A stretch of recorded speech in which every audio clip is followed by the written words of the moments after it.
Restons toujours dans la capitale politique de Côte d'Ivoire et plus précisément à Yamoussoukro.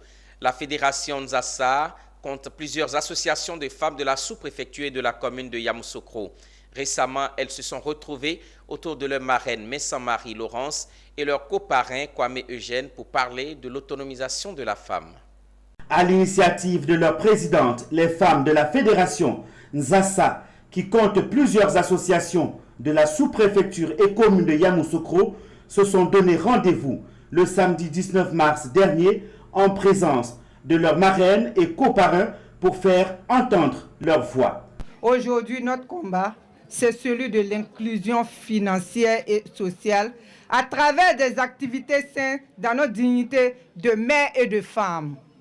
Au-delà des fêtes et réjouissances, il nous appartient de bâtir une société plus cohérente autour des valeurs de cohésion et d'entraide. Marraines et coparrains ont rassuré les femmes de ce que le ministre Souleymane Diarra Souba a toujours placé au cœur de ses priorités, la promotion, l'émancipation et l'épanouissement des femmes de Yamoussoukro. Ce sont des femmes dynamiques, des femmes qui ont envie d'exister, des femmes qui ont envie de montrer qu'elles sont capables de réaliser des choses meilleures. Le ministre Diarra Souba a décidé de mettre les femmes au centre de son action. Si nous voulons le soutenir par rapport à tous nos objectifs ultérieurs, il faut qu'on soutienne les femmes dans le sillon qu'il a tracé. Pour rappel, cette cérémonie intervient en marge de la commémoration de la célébration de la Journée internationale des droits de la femme, célébrée le 8 mars dernier. On part maintenant pour San Pedro où le président régional de l'Union des cadres et travailleurs d'An de Côte d'Ivoire a été investi. La cérémonie était placée sous le parrainage du général Vagondo Diomandé, ministre de l'Intérieur et de la Sécurité, et sous la présidence de Félix Anoblé, maire de la commune de San Pedro. Michel Brou commente le reportage de Abel Kwao.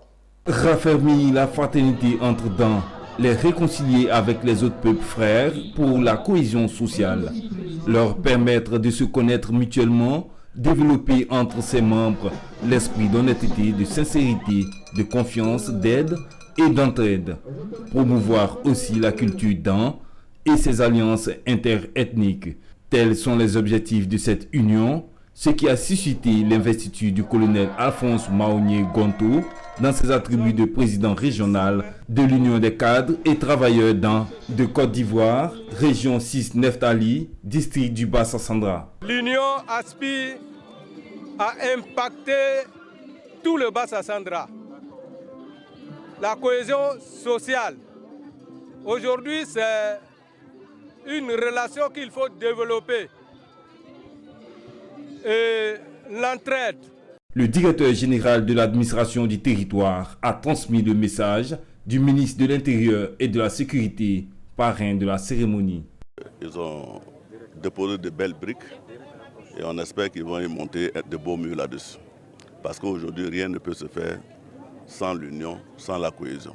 Rappelons que la cérémonie d'investiture du colonel Alphonse Maonier Gonto, président régional de l'Union des cadres et travailleurs d'An de Côte d'Ivoire, a été précédée par une opération de don de sang.